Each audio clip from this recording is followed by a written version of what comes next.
All right. Welcome, everybody, to another BDA Live Podcast.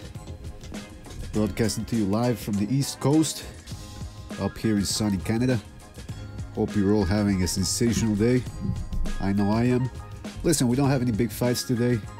Any big fights or any really interesting fights. We got Julian Williams, J-Rock, taking on the veteran Ishii Smith, who, you know, we all know he doesn't make the most exciting fights. But it's a decent matchup for, you know, it's better than nothing, I suppose. And we got a lot to talk about, man. A lot of fights from last week that we got to catch up on. This is Mr. BDA, as always, with the one and only King Bucho. King, are you there? Yes, sir. Perfect, man. And we got a lot to talk about, man. Again, before we continue, before we begin, we want to remind people that if you want to join us in the debate via Google Hangouts, send us a message via Google Hangout, and we'll send you a link, and you can join us there. You know, all you need is a microphone. It can be from you with your phone, or it can be any type of microphone. As long as it sounds well and there's not much distortion, you can join us there. So, without further ado, let's get started. Now, first of all, let me see if the soundboard is working. I know we don't use it all that much anymore, but still, it's a staple of the BDA diet, and we need it. Hold on a second. Oh. Me love you long time. All right, fantastic. It's working. I think it's working. Oh, yes, it is. Now, listen, we got a lot to talk about here, so let's get started. Last week, we had... Oh, and by the way, I'm not going to send any invites for regular panelists. I mean, you're welcome to come in whenever you want, but I'm just saying, send us a message first, and I'll send you the link, because it fucks up my flow while I'm talking and, you know, having to send invites all the time. So, you know, if enough people show up from over regulars, or if there's just one and nobody else, and I'll send you the link and we'll get started, all right? I hope that made sense. Okay, King Bucho, last week we had Daniel Jacobs taking on the tough... What the hell was that? What? I heard you burping, man. Oh, fuck. I mean, what's the matter with you? Lately, that's I was looking far away, man. You were looking far away. Well, obviously not enough, man. I always hear you. Lately, I don't know what's the matter with you, man. You've been chewing on the air, you're burping. I haven't been chewing. It's like a month now. You're getting very rambunctious here, King Bucho, and I don't like it. All right. Out of control. Right. Have some discipline. Remember our days in the army? You weren't like that. Yes, I do. All right. So we had Daniel Jacobs taking on the tough Luis Arias, and I was expecting a tougher fight, but I guess Daniel Jacobs improved a lot. He does deserve to be, I would say, top 3 in the middleweight division. I mean, I don't know, King Bucho, how did you see it? Did your opinion of Daniel Jacobs change based on last week's fight? Nope. Actually, listen, I always said that Jacobs needed to impress us in this fight. Like, he needed to actually at least knock down the guy. Because if you actually saw, I mean, for people who saw that fight, you can see that Jacobs is way bigger. This guy, he's a super middleweight. Right. So he's big. He's a big middleweight. And Arias, I mean, I think you're going to agree with me. He looked way smaller than Jacobs. And Jacobs has a lot of power. He's supposed to be this sort of knockout artist. He couldn't even manage to knock down Arias. So... Hey, by the way, so you asked me if I have the compression on. Does it sound like it's on, or what's going on? Yeah, it sounds. Okay, so why'd you ask me then? No, I don't know, because you said the soundboard wasn't working. So. Oh, no, it does. Okay, that's okay. So sorry, you were saying then? So, yeah, so basically, I think Jacobs needed to knock down at least this guy a few times if he wasn't gonna get the knockout. He didn't even hurt Arias. Oh, he did. So, I mean, to me, I wasn't impressed with Jacobs' performance. I mean, yes, he dominated, I think, every fucking round almost. But I think Jacobs needed to do more of a statement here, you know? He was his first fight on HBO, and he didn't impress me, man. Huh. Do I want to see him fight as top middleweights? Obviously, I do. Just based off on that Golovkin performance, but I don't know. I think he didn't win any fights last week. All right, we got Hamed92 is in the chat room. Hey, Hamed, shout out to Hamed. If you want to join us, Hamed, just send us a shout out. Also, we got Chills Zoe on the chat. Shout out to him as well. And let me tell you, you said you're not impressed with Jacobs. Okay, you said you wanted to see him get a knockout. First of all, I knew it was gonna be a tough fight for Jacobs to a certain extent. I didn't think it was gonna be this easy. The reason why he couldn't take Luis Arias out is because Luis Arias, though he doesn't have that much experience, he doesn't have a big name on his resume or his record. He has shown that he has very good skills, defensive skills, and when you have a guy like him, who is a level below Jacobs, but who has decent skills in the defense department, it's going to be very tough to take him out. He tasted Jacobs' power early on, and from that moment on, he decided to go on the defensive, except for a few spots where he really tried going to the body. For the most part, he was on the defensive. So at that point, what did you really want Jacobs to do? You know, he's not a pressure fighter. He's got power, but he's nowhere near the level of let's say, a Golovkin when it comes to cutting the ring off and all that. So, you know, Arias went on the defensive, and Jacobs was even complaining to his corner. He was saying, when every time I tried to put pressure on, he holds me, because, you know, he wasn't gauging the distance all that well when it came to putting pressure. When it came to, you know, staying on the back foot and countering, that was perfect. But Luis Arias didn't engage all that much. He was too scared. So it reminds me a little bit of what Lopez said last week when we asked him about the fight. He said, you know, Jacobs has to win. That's what he's supposed to do. Now, like you said, I do agree that if he wanted to really make a statement, the knockout would have been perfect. But at the same time, you know, he, like I said, he couldn't do it against Luis Arias, a defensive fighter. So, Well, show some urgency. well, what do you mean by urgency? Like what? Like he actually wanted to finish the guy off. I think he did want to, man. I mean, you could tell he was pissed No, off. no. He wanted. Okay, in his head, he probably wanted to, but what we saw, he didn't show that. Right. Well, it does prove one thing, that everybody was talking about Jacobs' power and how he's a power punch. He clearly is, even though he slaps a little bit with his shots. But you can tell there's a thud in his punches. There's a thudding sensation there that shakes guys up. And Luis Arias tested that power, and he never wanted to engage much after that. But it's clear that against the top fighters, it's gonna be hard for Jacobs to knock him out clean. Like you know, like the way with Quillen, he really hit him with an overhand right. And I don't know. It was Peter Quillen engaging, and he caught him early. Can he do that against, let's say, a Charlo or Demetrius Andrade? I don't know, but it shows that he's not. He's a good puncher, but he's not the devastating puncher that I think most people would assume he is or was. Yeah. Well, I mean, that Quillen win kind of gave this impression, this illusion that he's some sort of like knockout monster, you know? Yeah. I mean, yes, he had a KO streak before the Golovkin fight, right? Uh-huh. But that Quillen fight especially kind of like gave this illusion that he's some sort of monster, you know? Like if he hits you, you're going to go down. Yeah. He's not that. I mean, he has a power punch. The string of fights that he had prior, from when he started his comeback after that, after his illness, he knocked out a couple of no-hopers. He took on, his big wins since then were against Sergio Mora, Peter Quillen, and then the good showing against Golovkin. That's what really, you combine all those things, and that's what made him out to be this great fighter. Which I was impressed with his defensive skills. Luis Arias barely touched him, and his counterpunching was on point as well. So I think at this point it's clear to see that Jacobs is on another level than a guy like Luis Arias. Probably I'd be willing to say on another level than Demetrius Andrade as well. But he's not, I don't think he's the ultimate killer that people make him out to be, but he's a very, very dangerous guy, and I hope we can see him against better opposition next time. Yeah, I agree. I mean, there's no denying that he has a lot of power, and if Luis Arias would have been stupid enough to just, launch at Jacobs, he probably would have gotten knocked down or something, right? But He was moving all the time, so he avoided that Quillen power. That Jacobs power, sorry. CXS is in the chat. He's saying, or boxing tonight on Bounce in UFC. Oh, that's nice. I didn't know there was UFC today. And Nicola Ferrari in as well. Remember, guys, if you want to join us, send us a message via Google Hangouts. We'll send you a link, and you can join us there with your microphone, whichever type of microphone you have. To our regulars as well, if you want to jump in and you're listening right now, just send us a shout out, and we'll give you the link as well. You're always welcome, you know that. So yeah, so there's Daniel Jacobs, and you know, okay, can we talk about a couple of things here? The HBO commentary when it came to the Daniel Jacobs fight, what was that all about, man? Explain to the people. Well, what you happened. know, they have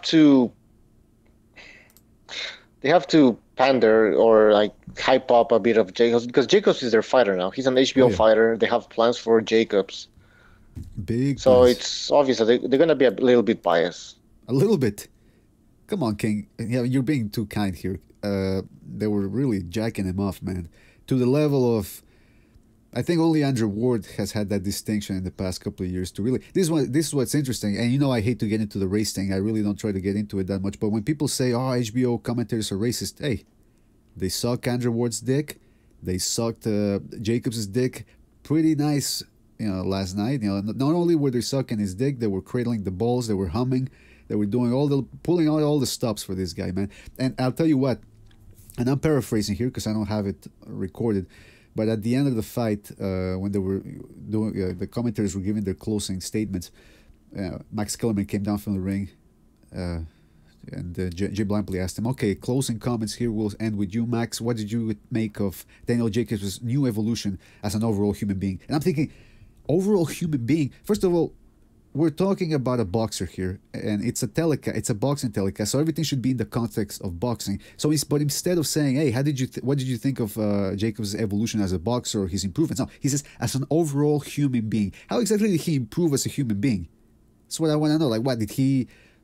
prior to the fight, did he save a bunch of people? Did he give away money? It's like, these are the type of little things that clearly demonstrate that the HBO commentators are just sucking his cock. And I forget who it was that told me or commented that on one of the comments, that you can, the way these commentators speak sometimes, it's almost as if the producers are talking to them, you know, via the earpiece, saying, hey, plug Jacobs again, plug Jacobs. Remember to mention Jacobs' cancer. Remember to mention how good a guy he is. Remember to mention how big a cock he has. It's nonstop with this, man. And at this point, I'm thinking they should invent a feature where you can mute the commentators and just leave the crowd on, man, the sound of the crowd. Because really, these commentators, absolutely disgusting. And again, people that like to say that the HBO commentators are racist, you know, last time I checked, Daniel Jacobs is black. Last time I checked, Andrew Ward is, you know, like Obama black as well. So, you know, they weren't being racist against those guys. So I think it's pretty clear we can end all this whole racism thing and just focus on the boxing, as we all should. Don't you agree, King? I agree completely. It's not about race. It's about which HBO is tied to it. Which fighter is tied to HBO, right? Yeah, oh, absolutely. At this present time moment, Jacobs is the HBO project right now, one of the HBO projects. So they're gonna be very biased with Jacobs from now on.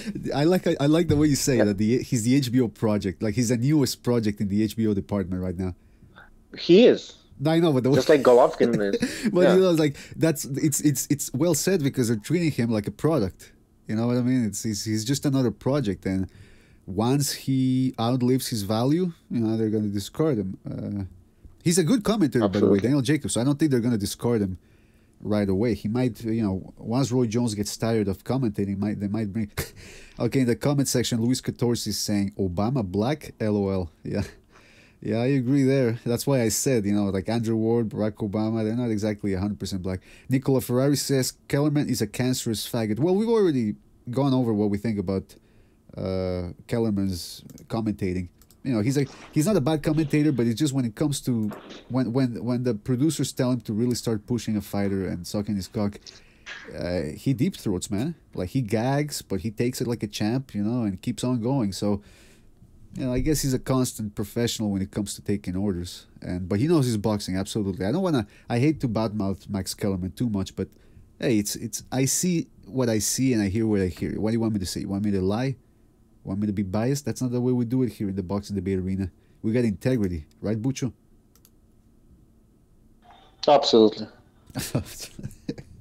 You're just agreeing with everything I say, man.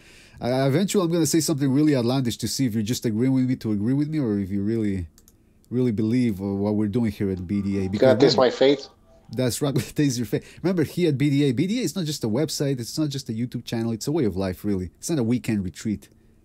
You go in all the way, man, and there's no out. Blood in, blood out. That's how it's done. Once you're in, you can't go out. That's right. You cannot leave. Luis Catorce is saying, take it like a champ. What did I just walk into now? You just walked into the BDA Boxing Debate Arena, man. You know that. This isn't your first rodeo. You know what we do here at the BDA Boxing Debate Arena. So let's move on. Oh, yeah, and the other thing. They keep bringing up Jacobs' cancer. They keep bad-mouthing it. I'm asking here, what did the cancer ever do to him? It didn't kill him. He's still alive. We knew this was going to happen. They were going to bring it up again, like we never heard about Jacob's story. I know, but why keep bad-mouthing the cancer since it never did anything to him in the first place? And when Keith Thurman goes to HBO, goes back to HBO, we're going to be hearing about Benghazi again. I think, yeah, even I don't know. I think that outlived a little bit of its shelf life there. But even listen, if he's instead of just trying to suck off a fighter, they should go back to the old days from HBO where they tried at least to sound impartial. But hey, I think that's asking too much here. Now let's move on to Jarrell Big Baby Miller, man, because my goodness gracious, this guy showed up at 200 and what was it again? 285 pounds. Am I correct? Yeah. Okay, 285. He's 6'4", so he's not a midget for a heavyweight, but he is pretty big, man. And because of that, he's not the fastest fighter out there, right? I would even venture to say that Anthony Joshua has better hand speed. Not by a lot, but I think he has better hand speed. His combinations flow more than Miller. The other thing that Miller does differently than Wilder and Joshua is that he's more of an inside fighter, and I want to be careful how I say this here before people start jumping on me, but I think he has a little bit of a James Toney type style in there because he stands on on the inside. He stands on the inside with his left hand down. He rolls with the punches. He really turns his body to the side. And he tries to dig uppercuts and body shots in there. Hey, that's the other thing. How many other heavyweights out there go to the body the way Miller does? I haven't really seen that many body punches from somebody else. I agree. You have to agree with me that Miller is a bit slow, man. I said at the beginning when I said, yeah, he's slow. Okay, so how big of a threat is he to Joshua? Because I don't care about Wilder. Let's talk about Joshua. How big of a threat do you think he is to Joshua or even Parker? Okay, well, remember we were watching the fight. By the way, for people that didn't watch the fight or don't know who we're talking about, Jarrell Big Baby Miller is a 6'4", 285-pound heavyweight. He's fat, he's slow, but he's strong as hell. He's got some inside fighting skills, and he just beat Marius Wack, who is listed as 6'8", really a giant, and he ended up stopping Wack, I think, in the 11th round. So Wack didn't do all that much, despite his size.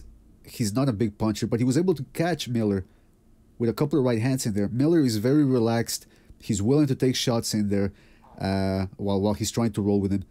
So now the question is, Bucho, like you said, how would he do against Joshua? Joshua, man, he lines up that right hand pretty well. If Baby Miller fights too relaxed, he could get stunned, hit with something, and because I think he really believes in his chin, man. He really believes in it. But if you're too relaxed and you take a flush shot from Anthony Joshua, you're at least gonna get wobbled, man. I mean, the way Wack was hitting him with some of the right hands, I was thinking, man, if those were some right hands from Joshua or even Wilder, with some snap. Wilder, with some oof. Yeah, has his chin been tested? I don't think so.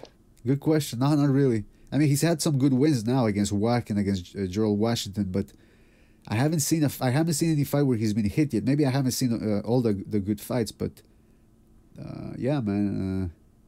I'm wondering if maybe it's one of those things again. Maybe he knew Wack couldn't hurt him because it's not like Wack was plastering him with right hands round after round. It's just every once in a while he would get hit with a straight right hand. But here's the thing: against Wilder, if you're rolling with the right hand, especially if you're in close, and you don't roll fast enough or you don't dip low and fast enough, Wilder's gonna hit you over the top of the head, and he has the type of power where no matter where he hits you, in the head, the chin, the temple, whatever, he's gonna hurt you. And I don't care if Big Baby Miller comes in at 285 pounds, 275, 300. He takes one of those shots from Joshua or from Wilder, it's gonna end badly for him. So, hey, listen, I liked what I saw against Wack. I like the body shots. I like the relaxation from him. I like that he mixes in the shots, and he for a guy his size, wasn't it impressive that he was able to be that relaxed, and he put on pressure consistently. That's what impressed me. I mean, I don't know about you, Bucho. Yeah, that's what I was gonna say. The commitment. Yes. To actually fight. Now here's my question to you, man. Do you, and to the audience as well, if you want to comment on the chat, do you think would you favor him over everybody but Deontay Wilder and Anthony Joshua? I'm talking Povetkin, I'm talking Joseph Parker, Hughie Fury, Luis Ortiz. I mean, what do you think, Bucho? I'll give him a shot, yeah. What I'm asking is... Against all of them. Even against Wilder, the only one I have doubts would be against Joshua, because I think Joshua he's more of a complete boxer to a certain extent. But in the heavy division, he's the closest thing to a complete boxer. Yeah. That like you said, the left hand being low and try to fight like Jim Stoney at heavyweight, that's not going to work against Joshua, because Joshua's going to land punches at some point, and I think those punches are actually going to hurt Baby Miller. Yeah, I think so too, man. I mean, or unless he has, like I said, he thought that he knew what could hurt him, so he was very relaxed in there. Maybe when he fights a guy like Joshua Wilder, he's going to be sharper and he's going to step it up, knowing that he can't take too many bumps from those guys. I'm looking at the chat right now. We got Kaiser Koba, the one and only. He's in the chat room. Oh, Hassan is in the chat room as well.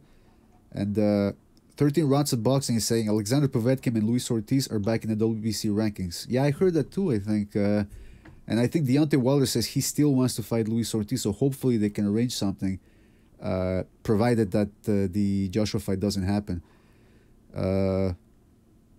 So yeah, man, I don't know. I favor Miller against Parker. I favor him against Hugh. Favor him or like a 50-50? No, I think I favor him against Parker and Andy Ruiz and Luis Ortiz. I don't know. I think Luis Ortiz is still a dangerous guy. I think Povetkin might outwork him, but that's the thing. If Povetkin fights Miller, it's gonna be an inside fight. Don't think that Miller is suddenly gonna try to box. He's too slow and too big for that. He likes to get on the inside and work his opponent's body and really try to use his size, impose his size on the other guys. He's the type of fighter that really knows how to use his size.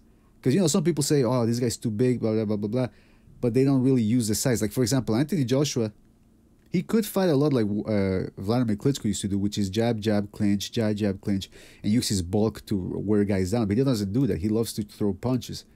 And it's the same thing with Miller. I don't see him wrestling with guys in order to wear them down. I want to see Miller against somebody who has a bit of speed. Yeah, me too, man. You know what I mean? He's slow, he's big. I want to see him against like Povetkin. Yeah. Because Povetkin has that springy. Can I say springy? Like springy left hook, like he springs when he throws left hook. As long as you don't say that his punches are crispier, or crispier. No, when he like Mike Tyson down left hook when he like lifts off the ground. Yeah. He kind of has that speed and springy thing. So he's like, I don't know. A little bit of speed and you could actually trouble a big guy like Miller. Yeah, definitely, this man. is But hypothetical, but we haven't seen him again. He did a great job against Jarrell Washington, but man, Jarrell Washington's a big heavyweight, Yeah, and he doesn't really. Then we saw against Wash and Wash. I don't know his name, the Polish guy, his last fight. That's a super big guy. So I want to see Miller against a fast heavyweight. Absolutely, man. Me too. And but who would that be? Like, who would you like to see? Povetkin is a good one. David Haye. I know.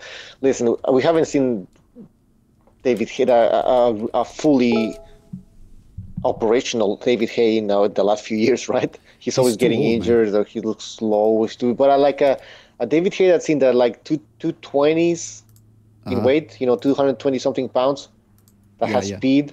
I would like to see Baby Miller against those type of heavyweights.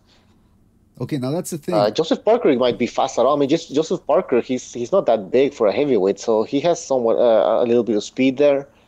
Man, take into account, Miller's 285 pounds. Yeah, he's a big dude, man. I think Joshua's big at 250 something. This guy's 285 fucking pounds. And in his fight against Jarrell Washington, Baby Miller was at almost 300 pounds. He was 295 pounds. He's big and he's fucking slow. I want to see him against smaller heavyweights that have some speed. Yeah. See, that's the thing. When you're as big as Miller, you know, like I said, he knows how to use his bulk. But at what point will that become a problem for him? You know what I mean? Like, at what point will somebody exploit that weakness? And by the way, Hassan, if you're listening, I sent you a link for the Hangout, so that's done. You just got to click on the link. What if Baby Miller's in a fight and it's a fast-paced fight? Can he go 12 rounds? I mean, he fought Wack. What's his name? Wash or Wack? Yeah, just call him Wack, man. Wack. That fight was in a very slow. It took place with a very slow pace. So Baby Miller just like cruised it. But I'm telling you, if it's a fast-paced fight, will he get tired? I don't know. When you have a body like his body, when you weigh 285 pounds, I'm pretty sure you're gonna get fucking tired. Yeah, that's a very good point, man. Because against Wack, he was really having his way with him. He could fight at the pace. You know, if he could have wanted to, he could have slowed the pace. Then he upped it, and then he slowed it down. Like, he was dictating the pace. Against a guy like Joshua, or you know, if he takes on a guy like Povetkin or Parker, who can set a higher pace than he's used to, yeah, it's gonna be interesting to see if he can handle that. That's a good question right there, man. You mentioned David Haye. And I had totally forgotten about him until I read that he's going to be rematching Tony Bellew on a Sunday, of all days. It's going to be the day after Lemieux versus, what's his name? Billy Joe Saunders. So it's an interesting fight right there. Do you think that David Haye still has a shot? Because, I mean, what is he? He's 36 years old or something like that? 35? He's 37, no? Jeez, Luis. Okay, something he's like 37, that. I believe. Listen, you know Hamed, our regular caller, he's always... he has high hopes for David Haye. Okay. He still believes that this David Haye from 2011 exists. I think he's done. It's I still just think real he's for too him? big. But he's like 230-something pounds. To me, an efficient, effective heavyweight David Haye should be at around 220-something pounds. This guy's old. He's overweight for his body frame. He's he has a lot of muscle. He's too slow. He can't surprise anybody with his speed anymore. And we saw that against Tony Bellew. I mean, David Haye was just lunging in, and Tony Bellew could see every fucking punch coming. Yeah. Tony Bellew had, let me tell you something, I was watching that fight the other day as well. Jeff, he had some very good defense. Sorry, he had some very good defense, man. Very good defense. He was rolling with David Haye's right hand. Now, on the other hand, Tony Bellew is really a cruiserweight. So, I mean, what do you think about that? You see other fast guys in there that could take away Haye's speed or whatever remaining speed he has left? Well, if you want to talk about David Haye, we should talk about his fight, upcoming fight with Tony Bellew. What do you think is going to happen? I think he's going to get injured again during the fight. One of my predictions is that David Haye wasn't even going to make it to the rematch. He was going to get injured during training. Because, yeah, listen, the thing of it, I think going into the Tony Bellew fight, he thought it was going to be an easy fight. That's my opinion. He thought it was going to be an easy fight. He thought he was going to be too quick, too powerful for a former, cruiserweight. And he ended up saying that Bellew could handle the power. He had better defense than expected. He was sharp, and I think now this time he should trim down, take off some of the muscle. But again, can he do this at his age? And the other thing against Tony Bellew that I was going to say was, all right, Hassan, I sent you the link. Oh, sorry, I sent it to Hamed. Wait, who's messaging? All right, sorry. Yeah, I think the thing about David Haye was he was winging shots against Tony Bellew, and that's why he was off balance, and that's why he screwed his ankle up. He was just winging shots, thinking all he needed to do was land one, and that Tony Bellew was going to go out. Or am I wrong there, King Butcher? What did you think? That's what I thought was going to happen. So yeah, that's what we got Hamed on the line. Hamed, are you there? Yeah, one sec. No, you got to start now. Right. Man. We got to go now. There's no waiting. No, I take off the speaker. All right. Yeah, get close to that speaker, man. Otherwise, people can't hear you. But yeah. No, I thought Haye was going to knock out Tony Bellew, to be honest. Yeah, me too, man. Me too. He just looked slow. He was too slow. I mean, let's be honest. I mean, Tony Bellew was fighting at 175. Then at cruiserweight, he's fighting fast guys, you know. Then he moves to heavyweight. He fights this old David Haye. Yeah. Tony Bellew could see every punch coming. Yeah, man, that's a thing. That's what I'm saying. David Haye from 6 years ago, maybe he could have done something, but at this point, okay, we got Kaiser Koba is saying Haye was injured going into it. Okay, I'd like to see some reports from that. By the way, there's a guy named Precise Puncher in the chat. Is that the Precise presenter or? Yeah, that's him. Hey man, remember everybody that's in the chat room. If you want to join us via Google Hangout, send us an instant message via Google Hangout, and we'll give you the link, and you can join us in the conversation here in the debate. Hamed, are you ready there? Yeah, can you hear me? Yeah, we hear you loud and clear, man. How are you, man? It's been a long time. Yeah, how are you guys doing? You okay? Oh, fantastic, man. We're talking about David. We're talking about the heavyweights, and right now we transitioned to David Haye, but we're talking about Jarrell Miller, David Haye, Haye's upcoming fight. Yeah, I was just listening to it. Yeah. Well, what do you think? What do you think Haye's chances are in a rematch with Bellew? I'll say this. I think Butcho said I had more of a hope because I'm more of a Haye fan than a Joshua fan. But I'll say this. I watched the fight live in the casino, and a lot of the people we were watching it with as well, we thought that Haye looked really bad, gassed and tired. I think he did look quite old as well, but what I did was went back and I rewatched it a couple of times. I'll say this, he's not the same fight that he was, but I don't think he looked as bad as I first thought. Like when I watched it live, I thought he should be retiring. Like, but I think maybe the rematch. I think we should give him one last chance. If he looks, why? I think if his leg goes again, then I think he should retire. But if he's fully fit or could knock Bellew out in a couple of rounds, which I don't think he will, but then I think we can maybe say he could maybe still have a chance. But I think his timing is off. His weight, I agree, that's too high. I think he'll be a big underdog against Anthony Joshua if he fights him. Yeah, I think maybe he's still good enough to beat Jarrell Miller and those guys, but I'm not too sure. I think I'll have to wait to make a proper assessment after December, but I think he should be thinking about retirement in 1 or 2 fights. Like I think he's like near the end of his career. Yeah, I agree there, man. Listen, David Haye still has, I think, better hand speed than most people in the heavyweight division. But at this point, I gotta wonder whether his body can hold up and whether it's fast enough to really like. Baby Miller is a more stationary fighter since he's so heavy.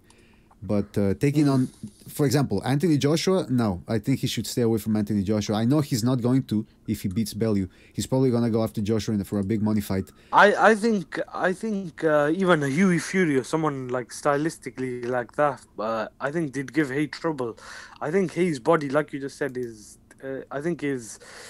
like it could break down in any fight, like any round, like in the next fight or the fight after, because the way he looked in the 5th round, the way his body, like his weight, I think the weight might have affected the body, but I think Haye is now about, I think just he's probably trying to cash out the Joshua fight, but I think he did say a couple of months ago, I think I heard an interview, he said after the fight got announced, the rematch, he said if he wins and he looks bad, he'll call it a day. I think that'll be a sensible decision.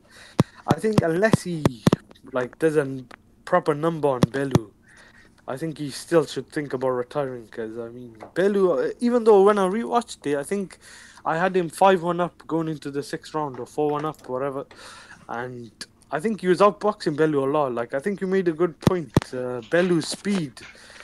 But Bellew's not that good though. That's the other thing. Like Bellew is not the hardest to catch, and his right hand was missing wildly. I think he looked as wild as Wilder. So I'm not too sure if it's to do with his tactics as well. But I think his timing and his reflexes have slowed down. So I think we'll have to see how he looks in the rematch. But I think it's more of hope. He will have to hope he just lands something big, because I think in terms of his age and everything, I think it might be catching up to him. Absolutely, man, because listen, with David Haye, I just showed some highlights from the fight against Bellew. Yeah. And he looked wild, man.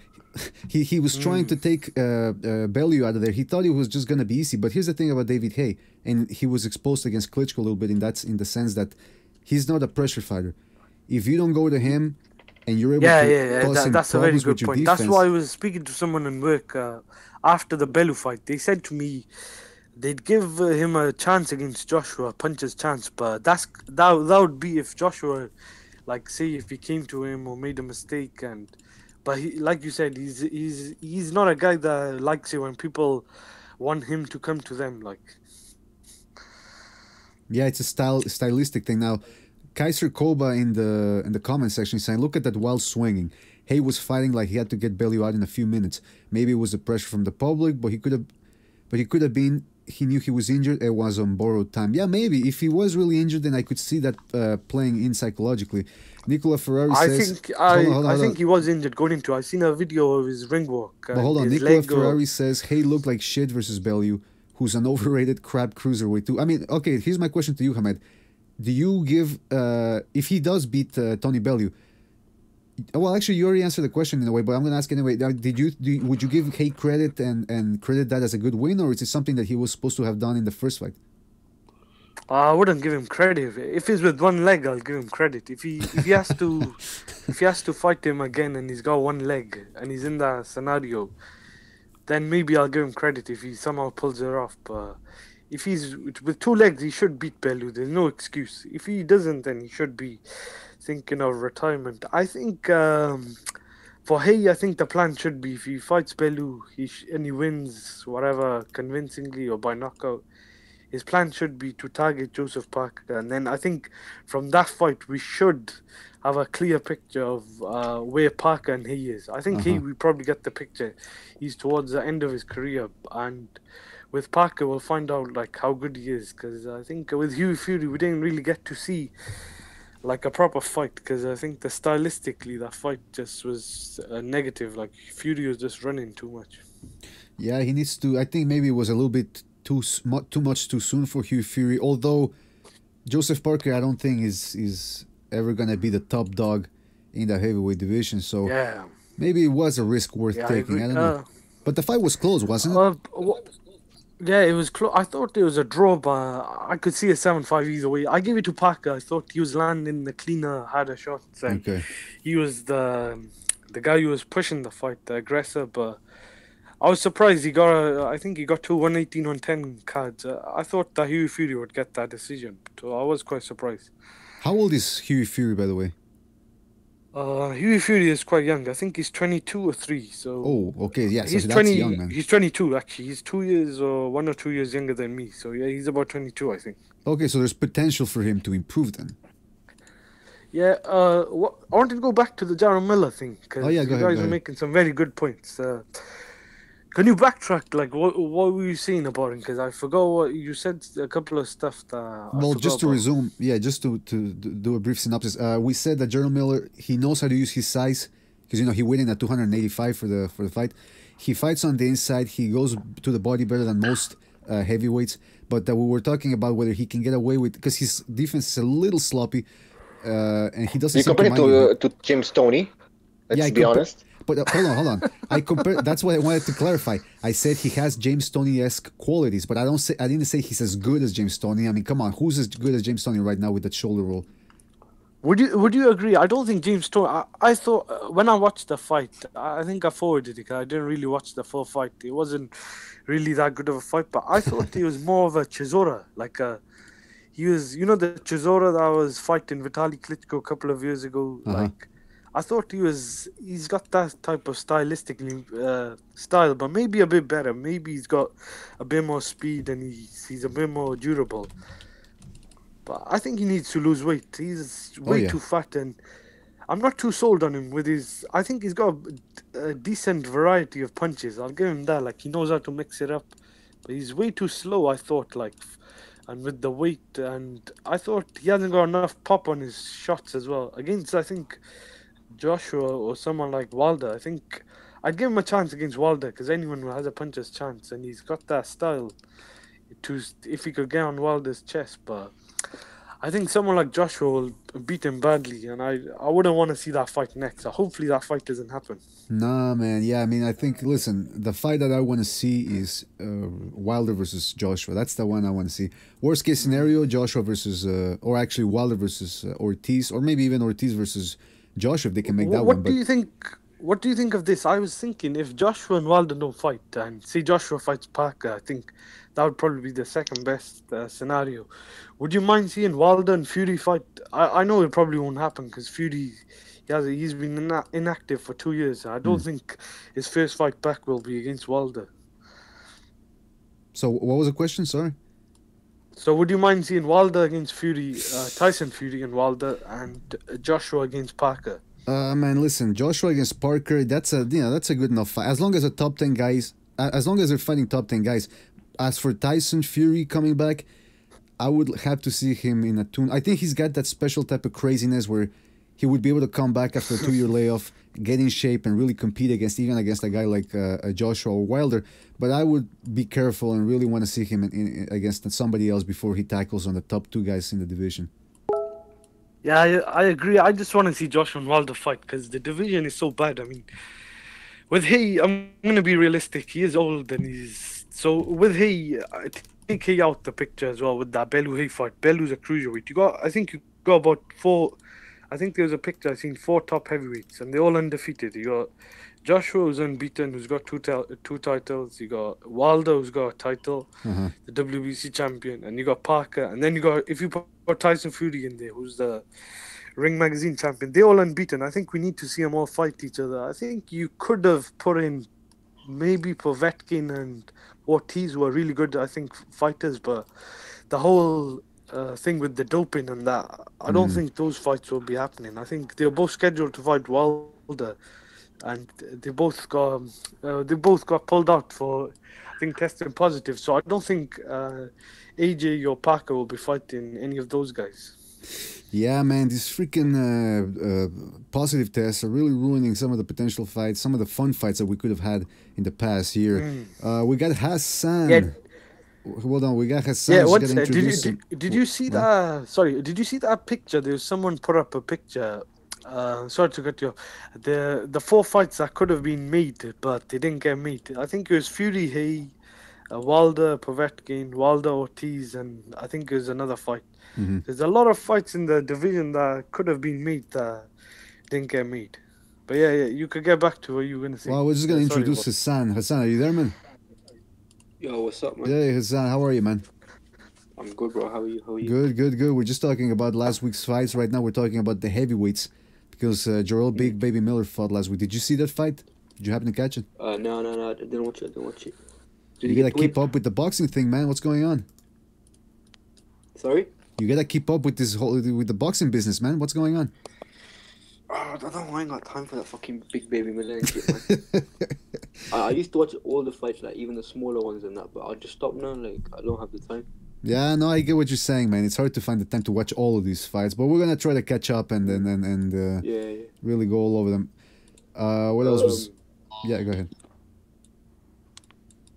Go ahead, man. Go ahead. What was you saying about David Haye? I think that he does need to lose weight because he's got that explosive quickness, explosive power, and 230, but he's about 230, 240, right? Not 240, maybe 240. I don't know, he's quite heavy for style of fighting right now. So I think if he wants to have a shot, he needs to lose weight first.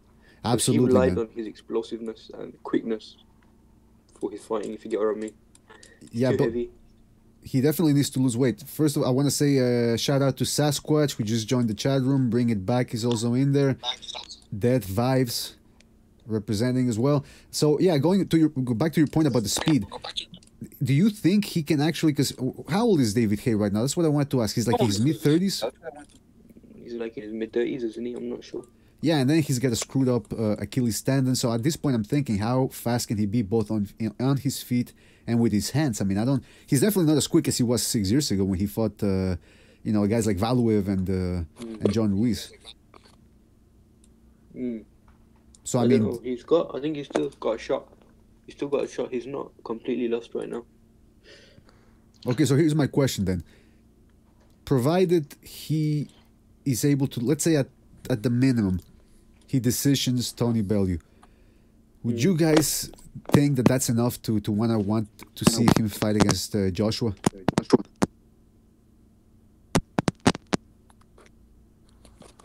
And anybody there? Oh, sorry. Did you- Yeah, what was the question? The If he beats question is- Bellew by decision? If he beats Bellew by decision, like a boring decision or something, would you want? Does that warrant a match against Anthony Joshua? No. If he beats Bellew by decision, I'd say retirement or fight Parker. If he fights Parker and say knocks Parker out, maybe he still has some sort of shot. But I think if he doesn't knock Bellew out in six or 7 rounds, I think he should think of retirement. I think in the past I've said, like, I want to see that fight.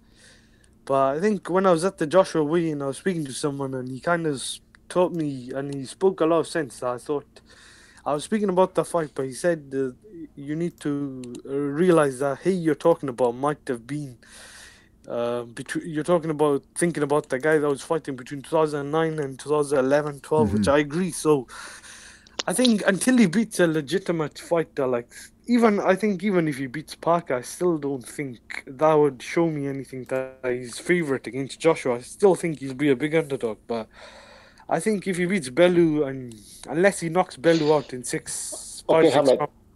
Okay, so that's what I was going to ask you that, Hamed. What do you want to see from David Haye that's going to impress you against Tony Bellew? If he puts Bellew to sleep in a 4, 5, 6 rounds, or does what he done to Chisora, so he'll have to do some statement. Because Adonis Stevenson I know he's a different fighter, but I remember before the first fight, I said I was speaking to someone and they said he should knock him out. I seen if Stevenson couldn't. I thought in the first 4 rounds, I was quite impressed with Bellew against Stevenson. Because Stevenson had trouble tagging him clean. I think he dropped him a flash knockdown in the 3rd or 4th round.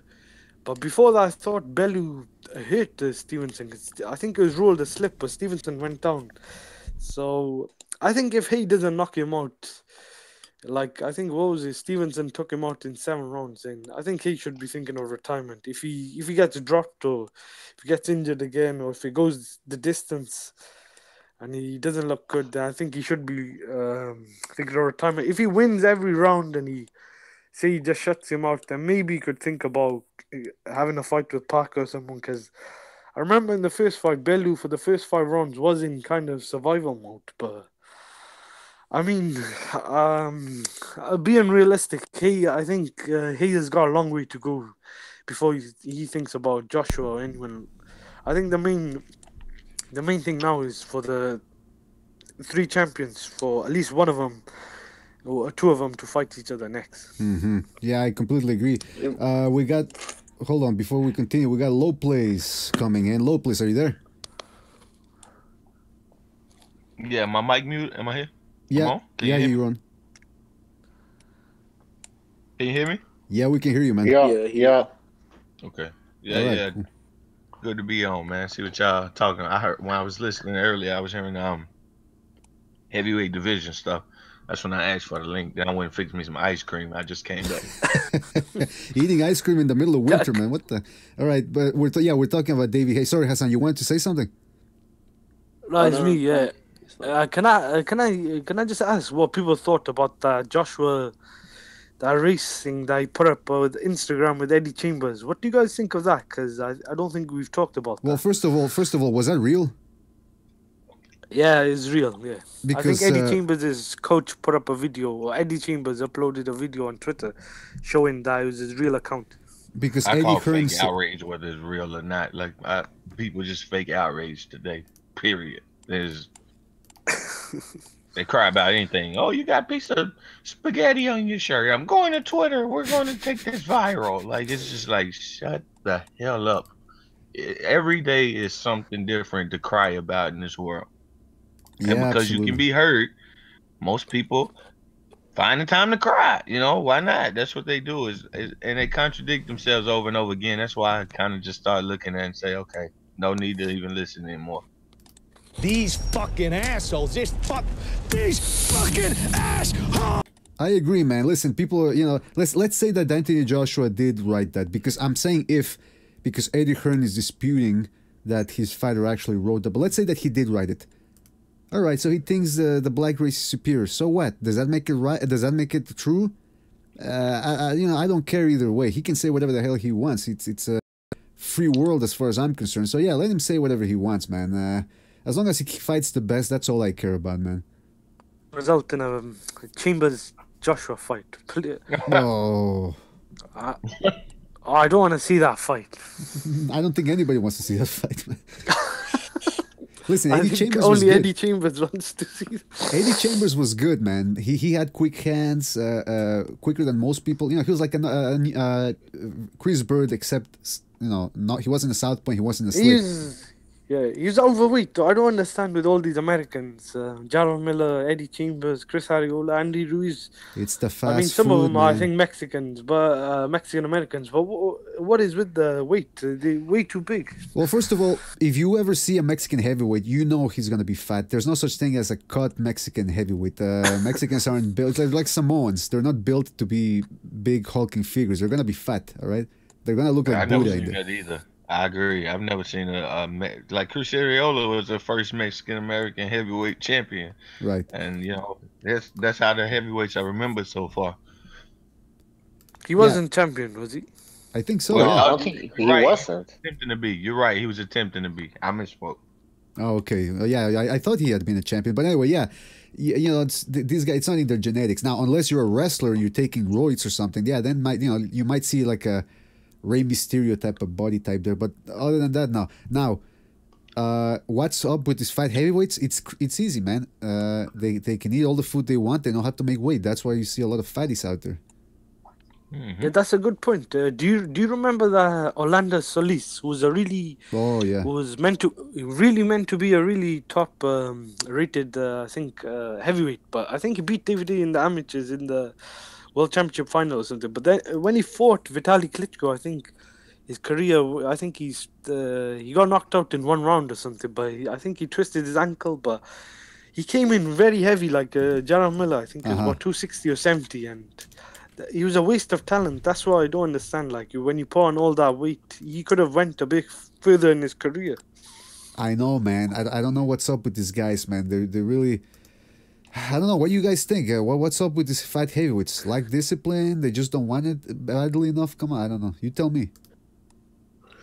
I think they don't fucking need. They don't need a fit like a six pack, and they don't need a physique. If they can fight, they can fight. But they're too big now. Some of them are too big. Yeah, like the Jarrell Miller, 298 against Jesus. Gerald Washington. That's almost 300 pounds. Jeez, Louise. Human beings are just getting big, man. He actually weighs more than Anthony Joshua. Can you believe it? And he's not even as tall as Joshua. Exactly, but look, the Bellew was like 7'2", so fair enough. He was about. Oh, he was a freak. He was a freak. But he's a freak. If he had boxing skill.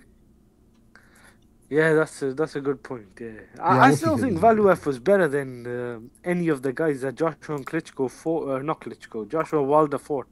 Apart from obviously Joshua's win over Klitschko, I think Bellew was better than Charles Martin and Berman Stavern, and I still don't think he was that good though, because when he fought Klitschko, like he kind of got found out. Like Bellew wasn't nowhere near that level. Nikolai Valuev was really like a tall version of John Ruiz, a hairier version of John Ruiz as well. That was all he was, man. He was jab, clinch, jab, clinch. His right hand sucked, and hey, good for him. He made a couple of bucks in the business, and now I don't know if he's in the circus or something. I don't know. But listen, I also wanted to talk about. Didn't he beat Evander Holyfield? Oh, but that was a robbery, man. That was a robbery. One of the worst decisions I've ever seen. Man. Evander Holyfield was way past his prime. Yeah, and even he had managed to outbox Valuev. Evander Holyfield is one of the best counter punchers probably of all time.